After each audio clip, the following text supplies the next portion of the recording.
दोस्तों, छत्तीसगढ़ के सभी विभागों के कर्मचारियों को 30 सितंबर 2025 से पहले एक जरूरी काम करना होगा, अन्यथा कर्मचारियों के वेतन भी रोके जा सकते हैं। इसके अलावा और भी कई परेशानियों का सामना करना उनको पड़ सकता है। दोस्तों, क्या है पूरा मामला, इस वीडियो के अंदर हम इसी महत्वपूर्ण मुद्दे के बारे में विस्तार पूर्वक समझने वाले हैं। इसलिए छत्तीसगढ़ के कर्मचारियों से जुड़ी इस महत्वपूर्ण विषय को बारीकी से समझने के लिए आप इस वीडियो को अंत तक जरूर देखिए। नमस्कार दोस्तों, मैं हूं आपका दोस्त लोकेश साहू और आप देख रहे हैं लोकेश साहू यूट्यूब चैनल। आप सभी दर्शकों का हमारे इस यूट्यूब परिवार में बहुत बहुत स्वागत है। दोस्तों, आपकी जानकारी के लिए बता दूं कि छत्तीसगढ़ वित्त विभाग की तरफ से 12 सितंबर 2025 को एक आदेश जारी किया गया है, जिसमें प्रदेश के सभी विभागों के अपर मुख्य सचिव, प्रमुख सचिव और विशेष सचिव को सरकारी कर्मचारियों के ई-केवाईसी के संबंध में निर्देश दिया गया है। दोस्तों, जारी पत्र में वित्त विभाग का कहना है कि संचालनालय कोष लेखा के द्वारा सभी सरकारी कर्मचारियों को एम्प्लॉय कॉर्नर ऐप या फिर एम्प्लॉय कॉर्नर पोर्टल के माध्यम से कार्मिक संपदा मॉड्यूल पर प्रोफाइल अपडेट करने की सुविधा दी गई है। इसके तहत सरकारी कर्मचारियों के द्वारा इस मॉड्यूल के उपयोग करने के लिए संबंधित कर्मचारियों का ई-केवाईसी करना अनिवार्य है। इस संबंध में कोष एवं लेखा विभाग के संचालक के द्वारा मानक संचालन प्रक्रिया यानी कि स्टैंडर्ड ऑपरेटिंग प्रोसीजर, जिसको शॉर्टकट में एसओपी कहते हैं, इसलिए इस एसओपी को जारी करते हुए सभी विभागों को इस कार्य को तय समय सीमा में पूर्ण करने के निर्देश दिए गए थे, लेकिन अभी तक इस कार्य को पूरा नहीं किया गया है। इसलिए वित्त विभाग ने सभी विभागों के सचिव स्तर के अधिकारियों को निर्देश दिया है कि सभी विभागों के सरकारी कर्मचारियों का 30 सितंबर 2025 तक अनिवार्य रूप से ई-केवाईसी पूर्ण करने के सख्त निर्देश दिए गए हैं। अब दोस्तों, आप यह भी समझ लीजिए कि आखिर 30 सितंबर तक सभी विभागों के सभी कर्मचारियों का ई-केवाईसी नहीं हो पाता है, तो इससे कर्मचारियों को कौन कौन से नुकसान हो सकते हैं। तो देखिए दोस्तों, इसके संबंध में मैंने कुछ जानकारों से चर्चा किया, तो उन्होंने बताया कि अगर तय समय सीमा में ई-केवाईसी नहीं हो पाती है तो सबसे पहले तो संबंधित कर्मचारियों के वेतन को रोका जा सकता है, क्योंकि बिना वेरीफाई के वेतन आहरण करना बहुत मुश्किल है।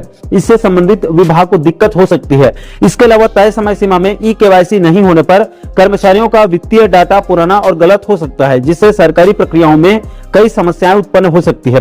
इसके अलावा तय समय सीमा में ई-केवाईसी नहीं होने पर सरकारी कर्मचारियों के खिलाफ में कानूनी कार्रवाई भी हो सकती है और कई प्रशासनिक समस्याएं भी उत्पन्न हो सकती है। इसके अलावा और भी कई समस्याएं जो है वो खड़ी हो सकती है।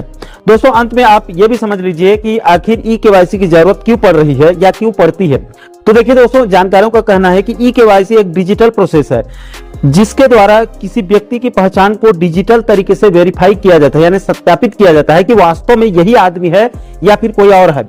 इसको वेरीफाई करने के लिए संबंधित कर्मचारी का पहचान, पता और बैंक खाता को अपडेट किया जाता है, ताकि राज्य सरकार के ट्रेजरी कार्यालय को संबंधित कर्मचारी की सैलरी बनाने में कोई समस्या उत्पन्न न हो।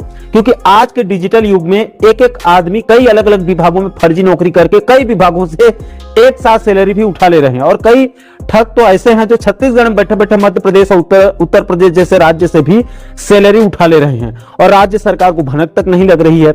इसलिए इन सभी जालसाजी को रोकने के लिए और सही कर्मचारी को उसके हक के वेतन को उसी के बैंक खाते में देने के लिए संबंधित कर्मचारियों का वेरीफाई करना बहुत जरूरी है, और उसके लिए ई-केवाईसी बहुत अच्छा विकल्प है। इसलिए छत्तीसगढ़ वित्त विभाग ने सभी विभागों के लिए एक सर्कुलर जारी करके 30 सितंबर 2025 तक सभी विभागों के सभी कर्मचारियों को, यानी सरकारी कर्मचारियों को अनिवार्य रूप से ई-केवाईसी करने के सख्त निर्देश दिए गए हैं, ताकि कर्मचारी और सरकार को किसी प्रकार की कोई दिक्कत ना हो।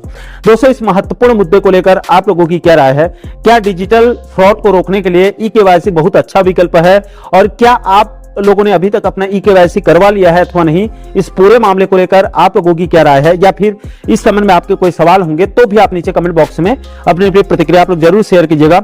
और दोस्तों, आप आगे भी कर्मचारी और पेंशनर जगत से जुड़ी इस प्रकार के महत्वपूर्ण मुद्दों पर आप आगे वीडियो देखना चाहते हैं तो आप हमारे चैनल को जरूर सब्सक्राइब कर लीजिएगा, ताकि आने वाले सभी नए वीडियो का नोटिफिकेशन जो है वो आप लोगों तक तुरंत पहुंच सके। दोस्तों, इस वीडियो में फिलहाल अभी के लिए इतना ही। इस वीडियो को अंत तक देखने के लिए आप सभी दर्शकों का बहुत बहुत धन्यवाद।